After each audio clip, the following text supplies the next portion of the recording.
so. And people ask me all the time, what is it that I do? What is it that I do? I do a lot of things. I'm a father. I'm a son. I'm a husband. My wife's sitting right there. I'm an entrepreneur. I own several businesses. I'm a consultant. I'm a writer. I'm a musician. You would call me a modern-day Renaissance man. But when the day's done, my whole purpose in life is to be happy. I believe happiness is a choice. And I choose to learn, practice, and master happiness on a daily basis. Is it work some days? What do you think? Does it work to be happy? Yes. Yes, absolutely. Am I always happy? No, I'm not. But I view being happy just like any other relationship that I choose to be in. I take the good with the bad, because at the end of the day, I'm in love with happiness. But I wasn't always happy, as our MC introduced. My earliest childhood memories were that of growing up in a foster home. Then after that, a very abusive parent raised my sisters and I, a single parent, often on welfare and food stamps. And I can tell you, I do amazing things with fried bologna. Because I have to go with these food stamps. Hey, you guys like fried bologna? I go into this, these stores with my food stamps, and I'm peeling back the labels of the meat. And it's just one expiration date after another.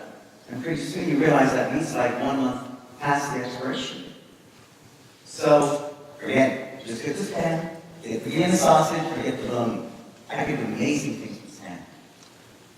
So what I learned from my earliest childhood memories, growing up in a rough part of the mission in San Francisco, where it was gangs, violence, drugs, that being unhappy was normal. It was a state of existence that I lived in constantly. I remember as a young adult, but kind of epitomized my whole life, was a song called I'm Glad to Be Unhappy by the jazz singer Billie Holiday. Anybody remember Billie Holiday? Yeah. So that was it. And I only share that with you because I was conditioned as a child to believe that being unhappy was a way of life.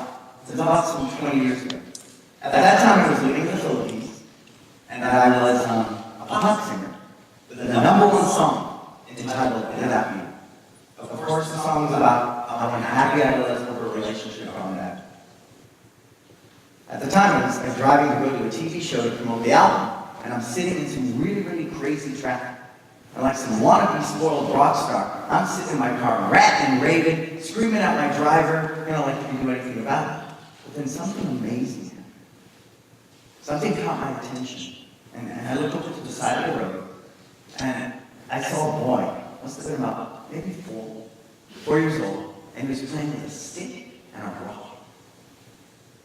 And obviously, by his dirty clothes and the cardboard shack behind him, he lived in extreme poverty. Extreme poverty. But what was most amazing about that was with the chaos, the pollution, the traffic, the hordes of people, this kid had total bliss.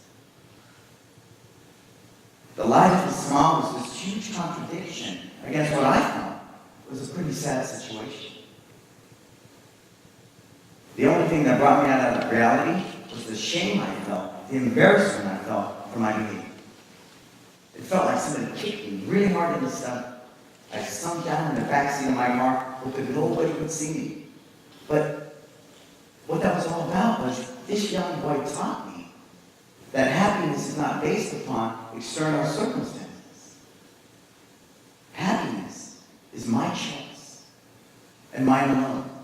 It's a state of mind, it's how I choose to think. So then I ask myself, well, then what choices do I need to make to be happy? I think it's different for everybody, right? Different strokes for different folks. It's your space, it's your race. You determine what makes you happy. But I think there's some universal concepts and life skills that can help all of us. And that's what I'm going to share with you. So first I recognize I need to be happy with myself. So what does it take to be happy with yourself? Acceptance. I need to not only accept myself, warts and all, imperfections and all, I have to love myself. If I can be happy with me, then I can be okay with you, life, and everything that it offers. So that to me is a life's work right there. Acceptance. Because if I can accept life on life's terms, with the cards that I'm dealt, because I don't believe I can hold that hand, I gotta play that. So if I can accept me, then that's the path to happiness. So also what's really cool about pursuing happiness is it perpetuates an attitude of gratitude. If you were to ask me right now, somebody comes to me and says, hey, Brandon, how are you doing? My answer is always, I'm grateful. That just the sound of hearing I am grateful is a reminder to be appreciative of everyone, every situation that life offers me, even the mistakes. I'm grateful for the mistakes that happen in my life. Why? Because I truly believe that there's lessons waiting to be learned. But it's up to me to learn from them. So every day when I wake up, I go through a little morning ritual. And I'm going to share this with you. I think it's something pretty cool. When I'm lying in bed, unless my son's kicking me in the head, my 7-year-old, which he'll do all the time, I breathe in. And I say to myself, I'm breathing. Now this is really important, because if I wasn't breathing, I probably wouldn't have much to be grateful for, right? And then I breathe out, and I say, I'm grateful for another day to live my best life. To live my best life. And then I breathe in, and I got my whole laundry list. I'm grateful for my wife. I'm grateful for my children. I'm grateful for my health. I'm grateful for several successful businesses I own. I'm grateful for my home. I mean, from growing up on welfare and food stamps in a foster home, having my own home living here in Millbrae that I own, I'm pretty proud of. I'm extremely grateful. I'm extremely grateful. And so, from that, I begin to understand that if happiness is my choice, it also leads and opens doors to other things. So the next thing that really, really taught me after gratitude was to live from a white belt mindset. I believe I'm always a student, never a master. Always. And even though I've been doing martial arts since 5 years old, and I hold the rank of an 8th degree black belt, when the day's done, I think that belt just holds up my pants. Sure, right? Here, black belt, fight for me. Here, black belt, be a better person. It just holds up my pants. But with that said, what it teaches me that I love to learn. I'm a learner.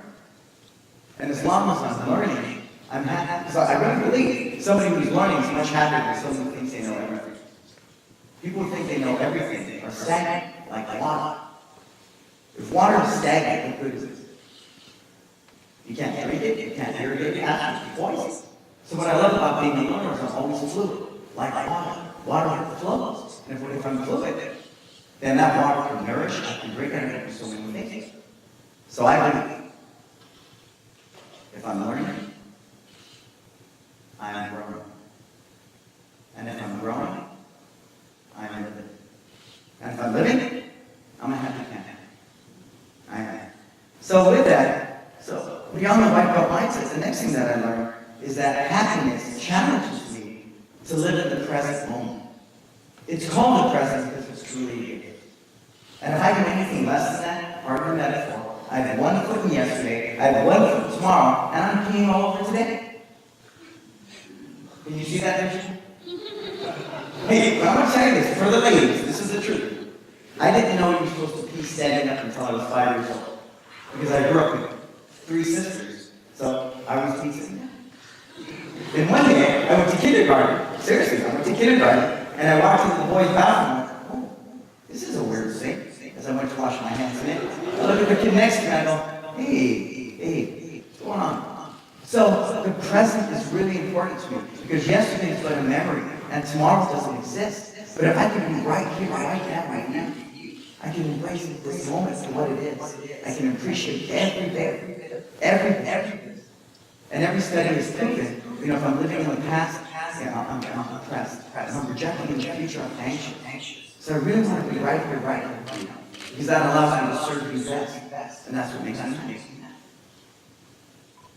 So next, I found that happiness really helped me to understand my purpose in life. My purpose in life is to serve people. I speak in the jails. I speak at women's recovery places to help them integrate back into the workforce. I've worked with a number of kids all the time with different special needs, autism, ADD, ADHD, and martial arts. I'm an advocate in the martial arts industry for real change. And a lot of what I do, I don't get paid for. You can ask my wife, when she catches me at 2 a.m. talking to a martial arts school owner in England, trying to help him run his school better, and I'm not making a cent. I love to serve. Service to me is my highest call. Look at the people that serve. Who do we know of great service? Mother Teresa, Gandhi, Martin Luther King, Nelson Mandela. Now, I'm nowhere in that audience, but just to even walk a little bit in their shadow, I'm a pretty grateful guy. So service to me is really, really important. What do you tell me the most about service? My grandma. My grandma owned restaurants in the Tenderloin. Anybody know what the Tenderloin is? Yeah, pretty scary part of town, right? So my grandmother owned restaurants, and I was a small child helping her work in there and watch the tables, and she'd feed everybody, even the people who couldn't pay. And that was really cool. This guy, his name was Mud. But his real name was Bill. Everybody called him Mud. He'd come in every day, sit at the edge of the counter, and she'd give my hamburger French fries. No cheese. Hamburger French fries. And I said to her one day, Grandma, you never gives us any money. She charged that guy. And you know what her answer was? Never mind. And what she really was saying, whether they can pay you or not, you should serve people at the highest level. That is all wonderful. And I truly, truly believe that with a passion. But I think the greatest thing that choosing to be happy and making it my purpose has taught me is to live from a constant state of love. Now we know love is not a Hallmark reading card. Love is painful. I'm going to share this story with you. When my eldest sister, Lisa, who I grew up with in the foster home, who was my mom, who was my sister, who was my best friend, who was my confidant, passed away suddenly 15 years ago. And I had to do the eulogy in the church. And I remember standing up there in front of all these people, 400 people in this church, and I looked at them and I said, this is the saddest day of my life, and this is the happiest. And everybody kind of looked at each other like, well, that's okay, he's mourning, he might be a little off today, you know? But what I was really saying is that I wouldn't be so sad unless I was allowed to love so deeply. And that's what makes happiness and love a beautiful thing. There's no hard without soft, there's no black without white, and do not think there's going to be happiness without sadness. But you know what ties that together? The yin and yang of happiness and sadness? Love. Love, that unconditional love that allows me to find that happy ending at the end of the movie, that helps me find that silver lining, you know, in the darkest of clouds. That's what helps me on a daily basis. So with all that said, what am I truly trying to say to you? Find out what makes you happy. Make it your life's mission. Make it your life's purpose to be happy. And if you don't know what that is, figure it out. But remember, happiness starts where? I've got to be okay with me. Second, I need to be grateful. Is your cup half full or is your cup half empty? Well, I believe neither. I believe I have a pitcher and I can fill up that cup again and again and again and again. Because anything above poverty, I'm a happy guy. So it's easy for me to be grateful. Being present right here, right now. Am I talking to you? Am I talking to you? Am I with you right now? That's the greatest gift we can offer each other, is to be fully present in every moment we're offered with one another. Always be a learner. I'm not afraid of what I don't know. I'm afraid of what I do know. You know why? It narrows my vision like this, and then I think I know everything, and I'm in really, really a dangerous place to be. So always be a learner. Open your mind to that learning. Service. Serve. Every chance you get. Serve. Just for the heck of it. Without expecting anything in return. Just serve people at the highest level. And above all, live from love. Love to me is the most powerful of life skills, of emotions you can possibly be offered. And through foster homes, through abuse, through poverty, through welfare, through my entire life, the one thing that has always kept me happy is love. So I'm going to leave you with an exercise. I want you to turn and look to the person to the right. You got someone sitting to the right of you? Look to them. Look at the person to the right. Okay, somebody looking at somebody? All right. Now I want you to smile at them. Go. Smile. Oh, see? You see how easy that was? That is the most simple. Okay, but that's the most simple expression of the power of happiness that happiness has to offer. Because as the old song goes, when you smile, the world smiles. Yes, the world smiles back. So for me, in leaving that, it's so easy for me to be happy on purpose when I make it my purpose to be happy. Thank you.